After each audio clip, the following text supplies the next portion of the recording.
Well, Jeff, they've been in business for more than 30 years, repairing and restoring a wide variety of vehicles, most that you don't see on the roads these days, like this 1971 Jaguar E-Type. Isn't this a beauty?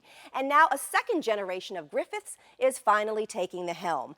Joining me now to talk a little bit more about treasured motor car services is Allison Griffiths. She is the president and owner. How are you, Allison? I am fabulous, thank you. I said finally, Welcome. so I misspoke on that one because you've been involved in the business since you were knee-high to a grasshopper. Before I was born. That's what I Yes. figured. And I kind of set you up there to say that it's a family-owned and operated facility that you have here. Started by your father back in what, the winter of 1980? Mom and Dad started the business at home in the garage, and they were there for about 2 years before coming here and continuing on. Now the interesting thing is your father came from England back in the 1950s. In the late 1950s, he came over with Lucas, established the North American distribution for Lucas parts. Wow, pretty significant. So let's talk a little bit about some of the services that you do, because it really does run the gamut. I mean, you can do just a simple repair all the way up to a body-off restoration. Correct. Everything from if you need an oil service, suspension, brakes, transmission, engine rebuild, to a full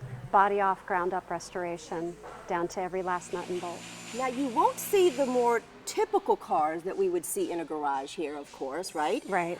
Give me an idea of the wide range, because the nameplates go on and on here Right. at your place. There's anything from a 55 Dello, a 47 Bandini, to the Jaguar E-Type, Bentley, Rolls-Royce, Ferrari, Lamborghini. You get into the early American, the Packards and Pierce Arrow, as well as even the Mustang of the 50s and Cadillacs and things like that. Yeah, in fact, if you just peruse your garage right now, you've got this Lotus back here, you're working on a Triumph, you've got an earlier Jag over here, the Austin Healey. And then we have Mercedes, the early Mercedes, early BMWs, such as the 507. There's such a wide variety, Citroen, a little bit of everything. Tell me about the piece that you're working on back there. Our current restoration is a Volvo P1800. We're doing a full body off. The body goes on a rotisserie to fix any issues with the body. Framework is done. The body is sent to the paint and body shop, which is off-site, and work is completed there, assembled, and new engine, new transmission, new everything, and voila, there it all rebuilt is. and fabulous. And it takes a long time to put these together. I mean, I guess it depends on the actual service needed, right? Let's Right. talk about that.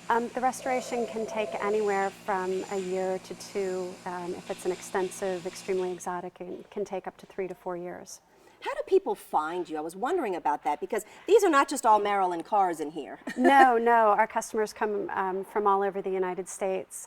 They find us, originally it was a lot of word of mouth, clubs, events, organizations, shows, and over the years with technology evolving, the modern social media, Facebook, Twitter, Instagram, and the modern adventures. Of reaching out to folks. And you were saying that you've recently revamped that, in fact. Social media is something that you realize you need in order to Absolutely. get more folks to find out about you. Many more people are finding us through the social media. We've launched our website, a new website, upgraded and updated, and I'm very excited about that as well.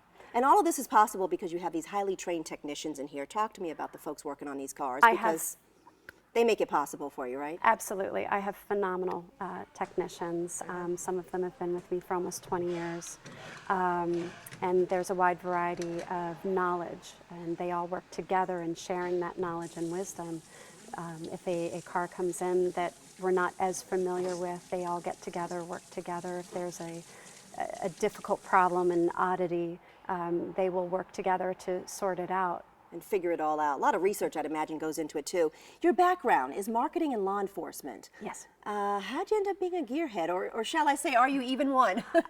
As my mother says, I was born with the defective gene, and I was born into it, have always been around it, the exposure, the experience. My parents had a variety of cars growing up, so there was a great exposure and a love and passion that stuck with me throughout the years. And I should mention your mother, Barbara, is a lifelong enthusiast and was very actively involved in the business for a long time. Last question has to do with you being a female in a very male-dominated industry. What is that experience like when they come in and ask for the president and owner and see you? How's that go down? I just smile bigger. just put on a bigger smile and welcome them even more. Everyone that walks through the door is welcome and loved. Their vehicle is one of the most, it's personal to them, it's their treasure, and whatever their response is to me, it will still be the most welcoming that they can have. Allison Griffiths, it was a pleasure to speak with you. Thank you so much. Thank you. We appreciate it. And if you'd like to find out more information about treasured motor car services, just log on to our website at mpt.org and click on Your Money in Business. All right, Jeff, I've been here at the shop for quite a while, and I've been able to do some wrangling. So Allison was kind enough to give me the keys, and I'm going to take this bad boy out for a spin. In fact, I might even come to the studio and pick you up. That's the latest here from Reisterstown. Now back to you in the studio. Can't wait to get in her.